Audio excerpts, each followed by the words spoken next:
Liverpool và FA Cup, một sự phân tâm mà giờ đây chúng ta có thể làm mà không cần. Một đội hình mạnh vẫn được tạo ra để khắc phục những điểm yếu trong phòng ngự của Liverpool và việc bảo vệ FA Cup giờ đây đặt ra câu hỏi liệu đó có phải là sự phân tâm mà chúng ta có thể làm mà không cần hay không, với một trận đá lại hiện đang cần thiết. Tinh thần của FA Cup và tất cả những điều đó. Ban điều hành của cơ quan quản lý, chủ sở hữu bản quyền truyền hình và vô số đối tác chính thức của giải đấu sẽ rất vui mừng với 90 phút bóng đá diễn ra tại Anfield. Tuy nhiên, đối với những người ủng hộ Liverpool, đó là một trải nghiệm đau đớn khác. 4 bàn thắng, một vài pha dứt điểm xuất sắc trong số đó, sai sót nhiều, không thiếu những luận điểm và tranh cãi gay gắt. Là một sự kiện biệt lập, đây là một trò chơi mang lại nhiều lợi ích cho người xem bình thường vào tối thứ Bảy, những người có thể xoay sở để kéo mình ra khỏi khung giờ vàng hấp dẫn như ca sĩ đeo mặt nạ, Đát Mi Gem, một đêm của Rod Stewart nội dung liên quan và Indiana Jones và Vương quốc sọ pha lê, đáng sợ. Tại Anfield, đối với những người trong chúng tôi, những người mạo hiểm ra ngoài. Ban đầu dường như có điều gì đó trong không khí. Điều ngạc nhiên thú vị khi có một đội hình đầy đủ sức mạnh nhất có thể một trong số đó bao gồm trận ra mắt tìm hiểu thực tế cho Cody Gakpo đã được bôi trơn bởi sự thiếu vội vàng xung quanh trận đấu diễn ra vào tối thứ Bảy.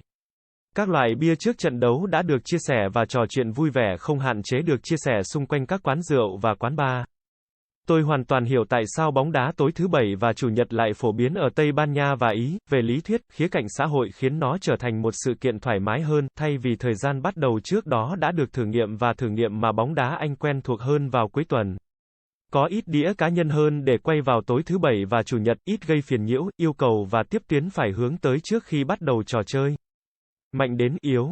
Tâm trạng chung chung cho chuyến viếng thăm của Úc ở FA Cup là một tâm trạng lạc quan hơn so với khả năng chúng ta phải đối mặt với trận đấu lúc 12 giờ 30 hoặc 3 giờ chiều mới bắt đầu sau thất bại nặng nề trước Brentford.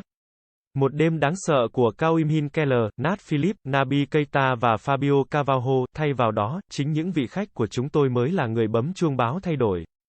Sau đó là 25 phút di chuyển đẹp mắt bên ngoài 1/3 cuối trận của những người mặc áo đỏ, nhưng nỗ lực thẳng thừng trước khung thành, sau đó bị gián đoạn một cách thô bạo bởi Thiago và Alisson kết hợp trong tai họa để đảm bảo Liverpool phải nhận thêm một bàn mở tỷ số nữa số 14, cảm thấy thật quen thuộc. Với đội hình xuất phát dồn dập mọi áp lực lên đội chủ nhà. Không có trận đấu giữa tuần trước mắt chúng tôi và 1 hoặc 2 điểm để chứng minh trước Brentford, có một phương pháp không thể phủ nhận trong cách tiếp cận của Jurgen Klopp đối với trận đấu này, có ý nghĩa. Nó táo bạo và bất ngờ một cách đáng hoan nghênh, nhưng khi giờ nghỉ giải lao hiện ra, nó không có giá trị gì. Sau đó đến lý thuyết hỗn loạn. Một món quà của riêng chúng tôi từ Nathan Collins. Một đóng góp sâu sắc từ Trent Alexander-Arnold, và một kết thúc tuyệt vời từ Darwin Núñez không nói lên sự tự tin của một người đàn ông. Một kiểu Marcus Brady bóng đá trong loạt phim Indiana Jones, Núñez có khả năng gặp rủi ro lớn, nhưng cũng có những nét thiên tài, anh ta có thể luân phiên nhuần nhuyễn giữa kẻ kém cỏi và người được truyền cảm hứng, một phước lành và một lời nguyền gộp làm một. Một câu đố, được bao bọc trong một bí ẩn, bên trong một điều bí ẩn. Hoàn toàn thích quá. Ở trạng thái tốt nhất của mình, anh ấy sẽ ra sân với thời gian xuất phát sớm hơn bạn 2 ngày, nhiều hơn mức anh ấy cần. Núñez có bạn bè ở mọi thị trấn và làng mạc từ đây đến Sudan, anh ấy nói được hàng chục ngôn ngữ, biết mọi phong tục địa phương, anh ấy sẽ hòa nhập, biến mất. Bạn sẽ không bao giờ gặp lại anh ấy nữa. Nếu may mắn, anh ấy đã có chén thánh rồi.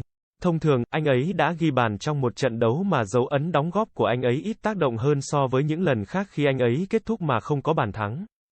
Trước đó, Úc đã có một vài pha đánh hơi để ghi bàn thắng thứ hai và khi Mo Salah dẫn dắt Liverpool dẫn trước 2-1 một cách thành thạo trong những pha trao đổi đầu tiên của hiệp 2. Lẽ ra đó phải là sự khởi đầu cho sự kết thúc của Úc. Thay vào đó, chính Liverpool đã mờ nhạt đến mức Keita là người biểu diễn nổi bật sau màn ra mắt của anh ấy, ngay sau khi chúng tôi thực hiện bàn gỡ hòa hoàn toàn bất cần đó. Được ân xá khi để thủng lưới một bàn thắng trong tương lai, nó vẫn có thể chứng tỏ là tạm thời bị loại khỏi FA Cup mùa này, với đội hình yếu hơn chắc chắn sẽ ra sân tại Molineux một tuần vào thứ Ba, thứ Tư. Đội ngũ không có sự gắn kết. Có rất nhiều điều phải lo lắng, như Klopp thú nhận sau trận đấu. Chúng tôi đã chậm chạp trong các thử thách của mình vào tối thứ Bảy và quá hào phóng trong các cơ hội mà chúng tôi cho phép đối thủ của mình. Thông thường, bạn có thể tách một trận đấu ở vòng 3 FA Cup khỏi bối cảnh tháng riêng rộng lớn hơn, nhưng không phải trận đấu này với đội hình tiêu biểu đã chọn. Đây vẫn là một đội bóng Liverpool không thiếu những cá nhân tài năng, nhưng cuộc đấu tranh nằm ở việc kết hợp họ thành một tập thể gắn kết và tự tin, đặc biệt là ở hàng tiền vệ, nơi dường như không ai có khả năng lãnh đạo làm gương. Ngay cả Thiago cũng đang gặp khó khăn trong việc áp đặt bản thân, thường xuyên bị bắt bóng ở những khu vực nguy hiểm trên sân. Liên tục bị áp đảo ở các khu vực trung tâm. Ít nhất chúng tôi cần một đội hình giúp chúng tôi có thêm người ở hàng tiền vệ. Một trận đấu lại không được chào đón ở phía trước, việc nối lại trận đấu này sẽ bị xen kẽ bởi hai trận đấu quan trọng hơn ở Premier League, cặp Brighton đang có phong độ, những đối thủ tiềm năng ở vòng 4, và trên sân nhà trước Chelsea đang rối loạn chức năng, bóng ma của Graham thợ gốm xưa và nay. Nó có thể không hoàn toàn suôn sẻ, nhưng trước trận thua ở Brentford, chúng tôi đã có chuỗi 4 trận thắng liên tiếp tại giải đấu. Chúng tôi sẽ cần phải chiến đấu vì những điều cơ bản để giành điểm.